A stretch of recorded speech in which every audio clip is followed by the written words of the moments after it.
పాపముల్లా సర్కారు బళ్ళల్లో ముచ్చట తలుచుకుంటేనే ఏడుపు వస్తున్నది. ఎందుకంటే వీళ్ళ సమస్యలను తీర్చే నాదుడే లేడట. ఎక్కడేసిన గొంగడి అక్కడే ఉన్నదట. ఇక వీళ్ళ సమస్యలను ఎవరు తీరుస్తారు, వీళ్ళ సమస్యల కట ఎవరు పరిష్కారం చేస్తారని చెప్పేసి వాళ్ళైతే మస్తు ఆందోళన చెందుతున్నారు. ఇక దీని మీద ఎట్లాగైనా విద్యార్థి శాఖ కమిషను చర్యలు తీసుకోవాలి.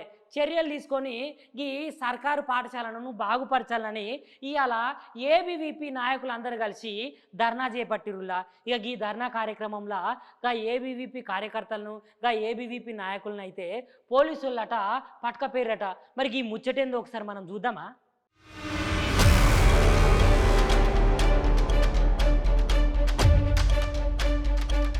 ఒకప్పుడైతే సర్కార్ బడి తీరే వేరే ఉండే. మంచి చదువు, మంచి క్రమశిక్షణ, ఎవరి పని వాళ్ళు చేసుకుంటా సార్లు అందరు పిల్లగాల కోసం మస్తుగా తిప్పలు పడి చదువు చెప్పేటోళ్ళు. కానీ ఇప్పుడు ప్రభుత్వ పాఠశాలల తీరును పట్టించుకునే నాదుడే లేడు. ఇక్కడ సమస్యలు అక్కనే గాలి కొదిలి నిమ్మకి నీరెత్తినట్టు చేస్తున్నదంట తెలంగాణ సర్కారు. అక్కడున్న బాలబాలికల సమస్యలు బడిలో సరైన సౌలతులు ఉన్నాయా లేవా అని చూసుకునే వాళ్ళకు నోసుకోకుండా పోతుందంట సర్కార్ బళ్ళు.